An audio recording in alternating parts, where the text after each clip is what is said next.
Welcome to our Trump Briefing Show. Today, we're diving into some exciting and complex news. First up, President Trump reaffirmed the importance of NATO's Article 5 at the summit, emphasizing that America will protect its allies because they love their countries. He also met with Ukraine's Zelenskyy, urging increased defense spending to stop Russian aggression, and suggested more Patriot missile systems for Ukraine. Quite the show of support. Next, we shift to the Middle East, where Trump claims U.S. airstrikes have obliterated Iran's nuclear program, and talks of possible U.S.-Iran negotiations are underway. Meanwhile, a fragile ceasefire between Israel and Iran is holding, with hopes for peace, but tensions remain high. Iran's nuclear sites suffered damage, but the situation is still very tense and uncertain. Finally, a surprising health alert. A recent study reveals that nearly 20% of U.S. packaged foods contain synthetic dyes linked to behavioral issues in children. Major brands are still using these dyes despite promises to phase them out. It's a reminder for all of us to check those labels and stay informed about what's in our food. Please continue to watch for more detailed stories. The Toronto Star vividly captures President Trump's evolving stance on NATO's core principle, Article 5, which guarantees collective defense among member nations. Once viewed with skepticism, Trump's recent remarks in The Hague reveal a newfound appreciation for the alliance's fundamental promise, emphasizing that NATO allies genuinely love their countries and rely on U.S. protection. This shift underscores the importance of Article 5, which has only been invoked once, after the September 11 terrorist attacks, yet remains the backbone of NATO's deterrent power. The article highlights how the security guarantee has prompted traditionally neutral countries like Finland and Sweden to seek NATO membership, especially following Russia's invasion of Ukraine, which has further tested the alliance's resolve. However, the situation remains complex, as conflicts like Georgia's 2008 invasion and the ongoing war in Ukraine expose the ambiguities of NATO's borders and the potential for wider conflicts if Article 5 is invoked in contested territories. The Toronto Star also details President Trump's recent meeting with Ukrainian President Volodymyr Zelenskyy at the NATO summit, where he emphasized that increased defense spending by European allies could serve as a bulwark against future Russian aggression. Trump's call for NATO members to elevate their military budgets from 2% to 5% of GDP aims to bolster collective security and prevent another crisis like Ukraine's ongoing war. During the summit, Trump reiterated his belief that Russian President Vladimir Putin is eager to end the Ukraine conflict, framing it as a mess for Russia and suggesting that Putin might even be open to cooperation on Iran. The meeting also touched on military aid for Ukraine, with Trump hinting at the possibility of providing Patriot missile systems, a move that could significantly enhance Ukraine's defenses but faces hesitation from some allies wary of provoking Russia further. Zelenskyy expressed gratitude for the support and discussed efforts to achieve a ceasefire, emphasizing the importance of military aid and peace negotiations amid the ongoing conflict. CNN's fact-checking provides a sobering counterpoint to Trump's claims, exposing inaccuracies and unsubstantiated assertions made during his NATO news conference. Trump falsely claimed that the U.S. had obliterated Iran's nuclear program with recent strikes, an assertion contradicted by U.S. intelligence assessments indicating only partial setbacks. He also dismissed concerns about inflation, claiming the U.S. has no inflation, despite official figures showing a modest but persistent increase in consumer prices. Furthermore, Trump's repeated boast that he'd beat ISIS in weeks is misleading. The caliphate was only declared defeated in 2019, 2 years into his presidency, not within a few weeks. His comments on Russia's war in Ukraine also reflect a mixture of sarcasm and denial, with Trump clarifying that his earlier promises to end the conflict within 24 hours were not made sarcastically, despite past statements suggesting otherwise. These inaccuracies highlight the importance of scrutinizing political claims and understanding the nuanced realities behind complex geopolitical issues.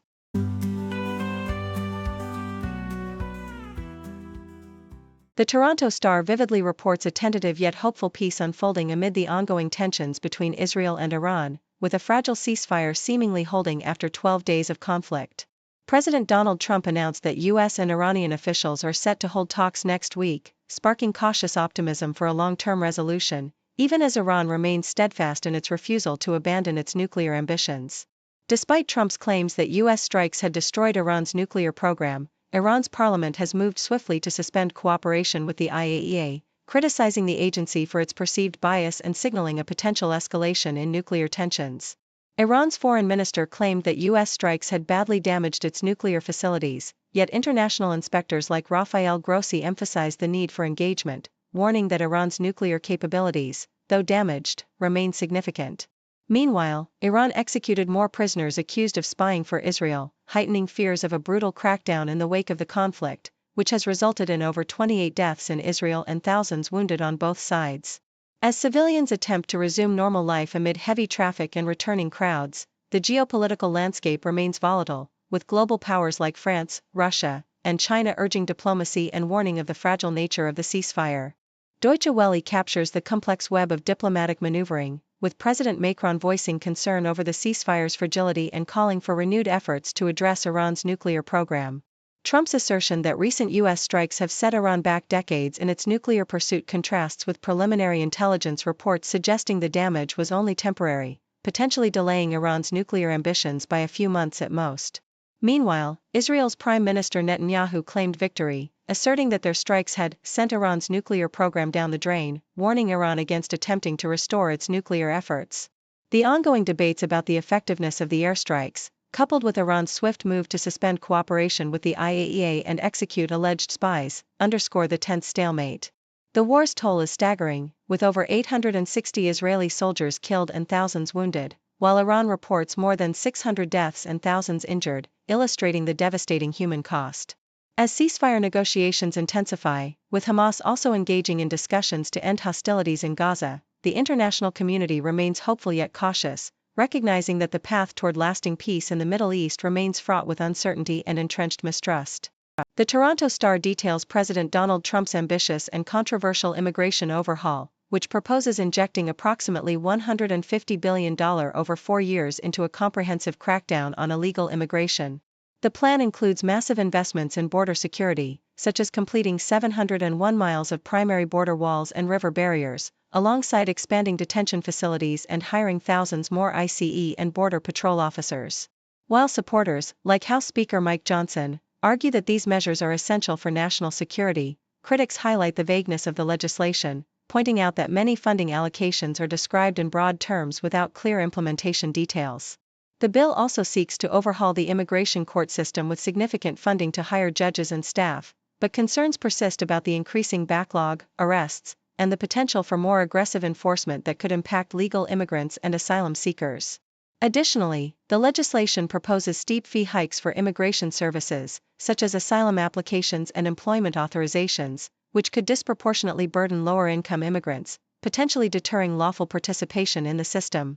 The Independent reports on a disturbing discovery: 1 in 5 packaged food and drinks in the U.S. contain synthetic dyes linked to behavioral problems in children, despite ongoing efforts by companies like PepsiCo and Kraft Heinz to phase out artificial colors. Researchers from the University of North Carolina analyzed nearly 40,000 grocery products, finding that dyes are especially prevalent in items marketed to children, such as candies, cereals, and flavored drinks. These colorful additives, derived from petroleum, are associated with hyperactivity and other health issues, raising concerns about their continued widespread use. The study criticizes food companies for failing to fully eliminate these chemicals, especially given the accumulation of scientific evidence over 4 decades highlighting their risks. While some corporations claim compliance with regulations, the research underscores the need for stronger oversight and warning labels, urging consumers to scrutinize ingredient lists and avoid products containing synthetic dyes and excessive sugar. CNN presents an optimistic outlook from the White House regarding President Trump's economic policy, claiming that the proposed Big, Beautiful Bill and related measures would significantly boost the U.S. economy. According to a report from the Council of Economic Advisors, the legislation could increase economic output by nearly 5% in 4 years, create millions of jobs, and raise wages, with the average family seeing an after-tax increase of up to $10,900. The analysis emphasizes that, beyond tax cuts, the bill's deregulatory efforts, energy policies, and interest savings from reduced debt would foster a robust economic expansion. Moreover, the report projects that the federal deficit would shrink by up to $11 trillion over a decade, with the national debt-to-GDP ratio declining to 94% by 2034. However, this contrasts sharply with the Congressional Budget Office's projections, which forecast increased deficits and modest growth, highlighting the debate over the bill's true economic impact and the assumptions underlying these contrasting analyses.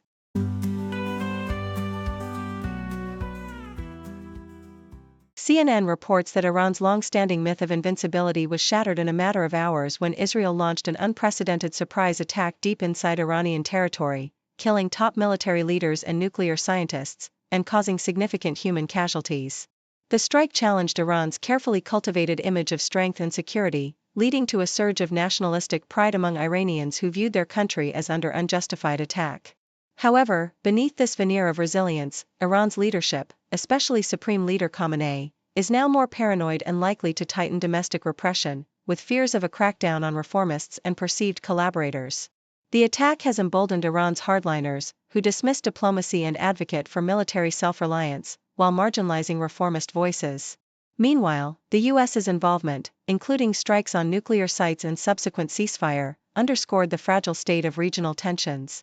The attack also cast doubt on Khamenei's leadership, with some experts suggesting that his cautious approach has weakened Iran's deterrence and increased internal vulnerabilities. Despite a brief show of national unity, many Iranians remain skeptical of their government's ability to protect them, and the regime's invincibility has been definitively broken, leaving Iran at a crossroads where internal power struggles and external pressures could reshape its future. According to the Toronto Star, U.S. Representative LaMonica McIver, a Democrat from Newark, New Jersey, faced legal trouble after an incident during a congressional oversight visit to the Newark Detention Center, where she was accused of assaulting and interfering with immigration officers. McIver, defiant outside the courthouse, declared her innocence and vowed she would continue her work despite the charges, which stem from her actions on May 9 at Delaney Hall, a facility used by ICE. The indictment accuses her of 3 counts of assaulting, resisting, impeding, and interfering with federal officials, with potential penalties of up to 8 years in prison for 2 of those counts. A video released by the Department of Homeland Security shows McIver among protesters near the detention center, where she appears to make contact with officers, though it's unclear if her actions were intentional or accidental amid the chaos. The charges include her allegedly slamming her forearm into an officer and attempting to restrain a federal agent, as well as trying to halt Newark Mayor Ras Baraka's arrest. Notably, fellow Democrats, including Representatives Bonnie Watson-Coleman and Rob Menendez, have criticized the charges, defending McIver's right to oversight and disputing the accusations. The incident highlights the ongoing political and legal tensions surrounding immigration enforcement and congressional oversight, with McIver's case being a rare federal criminal proceeding against a sitting member of Congress. Her background includes serving as Newark City Council president and working in local public schools, and her legal battle continues as she prepares for her trial set for November 10. Thank you for tuning in. The content above showcases the latest briefing reports and analytical synopses, thoughtfully curated by the 6Do team. These insights stem from a wide array of reputable media outlets, think tanks, government sources, and specialized experts worldwide. We encourage you to explore these sources for a comprehensive perspective. Keep in mind that while the content may not always align with the official standpoint of 6Do Brief, it's not meant to be taken as absolute directives for decision-making. Comprising seasoned media professionals, learned scholars, and accomplished scientists, the 6Do team embodies a trailblazing, fully independent media entity. To customize 6Do Brief to meet your professional needs, you have the option to subscribe to a diverse array of briefings on our website, 6dobrief.com. Regardless of your location, you can conveniently receive 6Do Brief via email.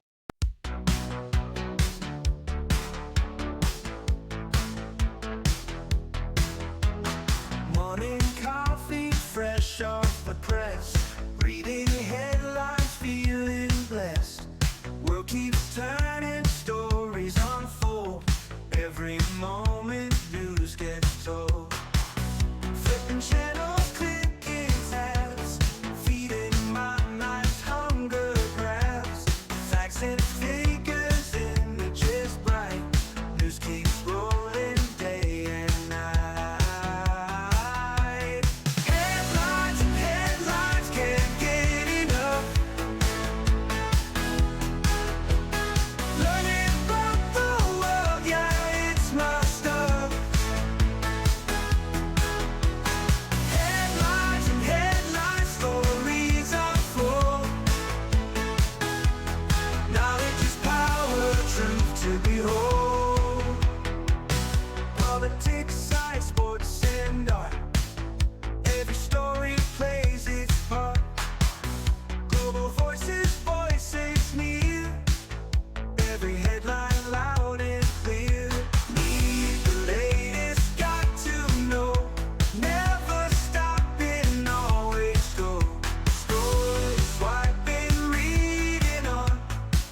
to know.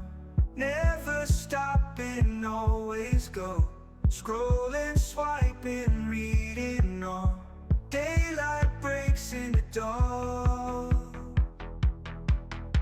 Headlines and headlines can't get